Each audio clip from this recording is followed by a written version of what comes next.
Bonjour, bienvenue dans la série sur le jeu d'échecs, ou plutôt les séries, parce qu'il devrait y en avoir pas mal.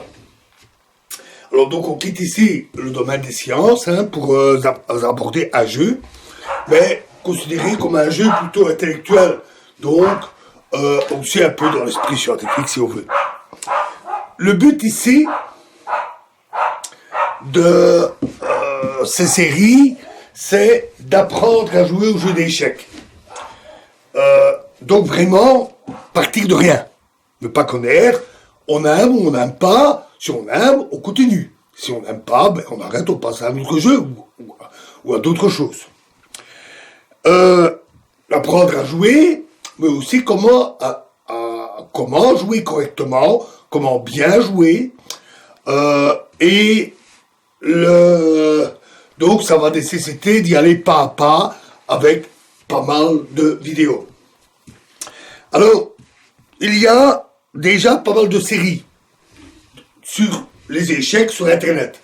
On en trouve pas mal qui sont parfois intéressantes, et même en français, celle de Blitzstream ou celle de Luc Pitaillé, que j'apprécie beaucoup.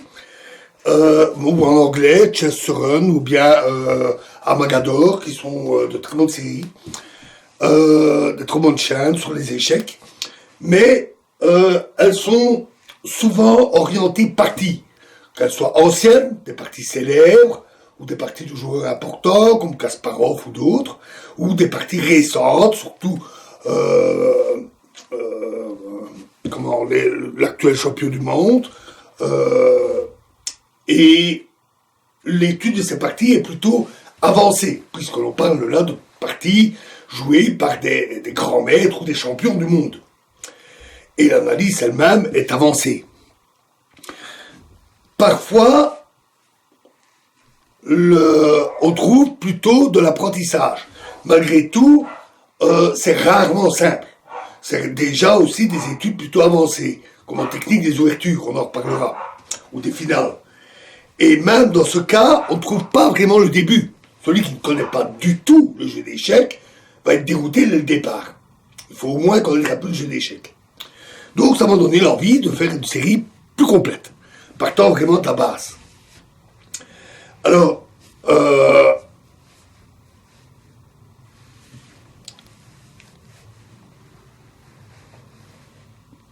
je pars donc de la base, c'est-à-dire qu'on va voir quelles sont les pièces du jeu d'échecs, comment se présente le jeu, quelles sont ses règles, etc. Et on avancera pas à pas pour voir comment se jouent les premiers coups, etc., comment tout ça fonctionne, jusqu'à des études plus avancées. Mais il faut bien comprendre aussi que pour jouer aux échecs, pour devenir un bon joueur, apprendre tout ça est insuffisant. Il faut toujours pratiquer. Donc, soit vous connaissez déjà le jeu d'échecs, ou alors vous allez apprendre ici, et il faudra jouer. Que ça soit contre un joueur humain, un ami, dans un club, peu importe, que ça soit contre un ordinateur, c'est devenu très pratique, il y a maintenant des tas de programmes très conviviaux et très puissants, ou que ça soit en ligne, sur Internet, il y a beaucoup de sites qui proposent des parties tout niveau. Des parties de tout type, parties rapides ou plus lentes. C'est nécessaire de jouer, d'abord parce que c'est le but, bien sûr, mais aussi pour ancrer ce qu'on apprend. Parce que ce qu'on étudie, aussi vite entré, aussi vite sorti. Il faut pratiquer pour que ça s'imprime, qu'on en comprenne l'utilité, l'usage. Il faut jouer pour apprendre à réfléchir par soi-même. Il faut développer son propre style. Chacun a sa façon de jouer. Certains ont des jeux plutôt défensifs, d'autres des jeux plus agressifs. Tout le monde a un style différent. Les premiers coups, ce qu'on appelle l'ouverture, sont très variables et certains préfèrent certaines ouvertures à d'autres. Ça permet aussi de développer l'imagination, parce qu'il est impossible de tout calculer aux échecs. Et donc, l'imagination et l'intuition sont importants et ne peuvent se développer que par la pratique. Mais si on veut atteindre un certain niveau, pour devenir un bon joueur, les études aussi sont indispensables. On ne peut pas s'en dispenser, on ne peut pas que jouer.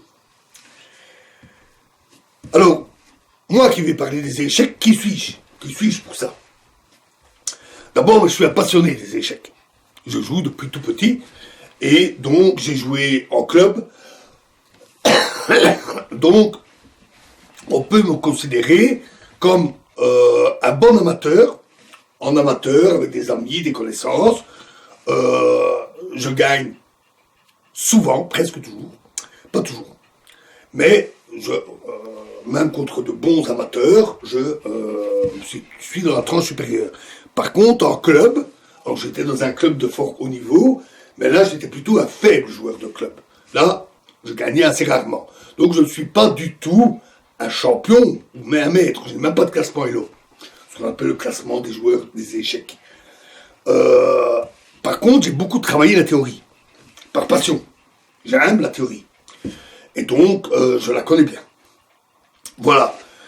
Pour ça, bien sûr, vous devrez me faire confiance et voir la suite.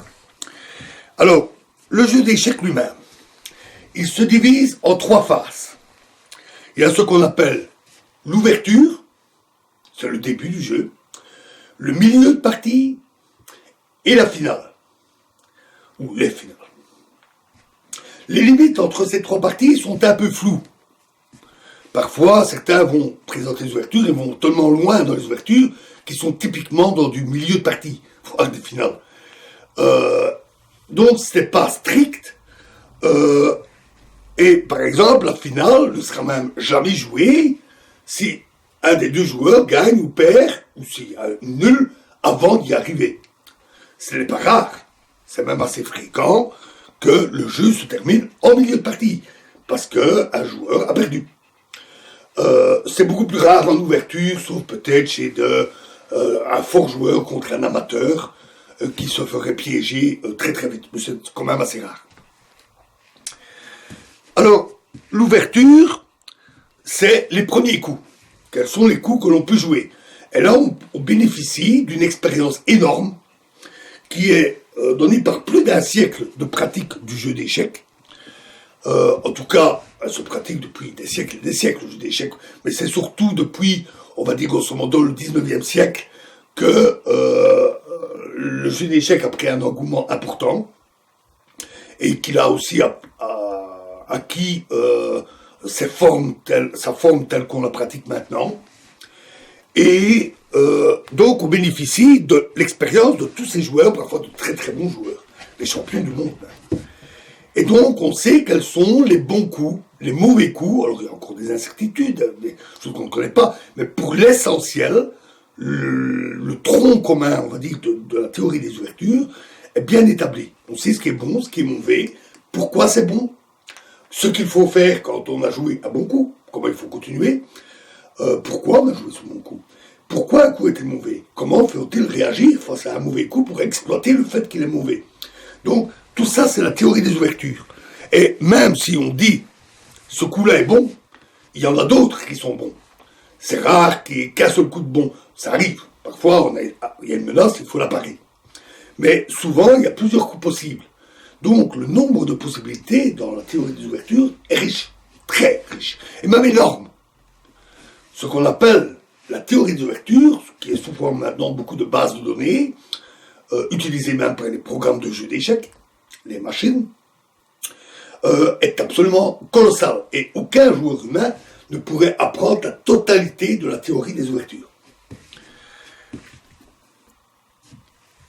Mais on peut quand même apprendre au moins les bases, puis aller un peu plus loin, faire des choix aussi, dire moi je vais plutôt pratiquer telle ouverture. Évidemment, l'adversaire aussi va faire des choix. Hein.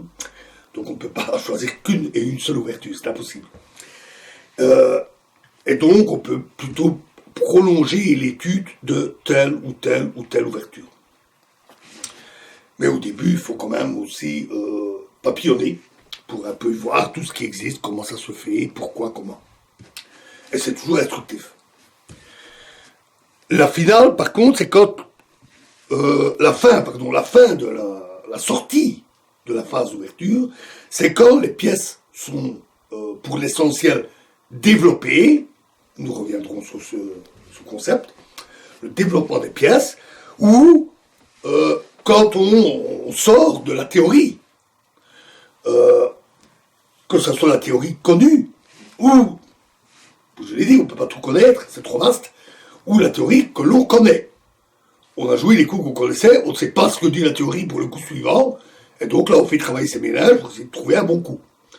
Là on sort de la théorie des ouvertures. La finale, par contre, c'est quand il y a presque plus de pièces. Essentiellement les rois, les pions, on verra, les pièces, quelques pièces légères ou quelques pièces lourdes, mais en tout cas, il y a eu un gros dégagement et on ne retrouve pas toutes les pièces lourdes et toutes les pièces légères comme en milieu de jeu. Donc il y a un gros dégagement, et dans ce cas-là, c'est beaucoup plus technique. Le jeu est beaucoup plus technique, il doit souvent être très précis, et il y a là aussi énormément de théories, colossales. Là aussi, on ne peut en apprendre qu'une partie. Mais il existe des choses très simples, élémentaires, que tout joueur doit connaître, et des choses beaucoup plus complexes, beaucoup plus pointues et enrichissantes. Et alors, entre les deux, il y a le milieu de jeu. Le milieu de jeu qui n'est pas décrit par une théorie des coups, parce que c'est trop vaste, et qui est le domaine de la tactique et de la stratégie. Alors la tactique, c'est typiquement, ce sont les combinaisons. Ce sont des séries de coups que l'on peut calculer mentalement ou sur un échiquier, de façon à acquérir un avantage. Ça peut être un avantage matériel, capturer les pièces, de position, ou pour gagner, gagner le jeu.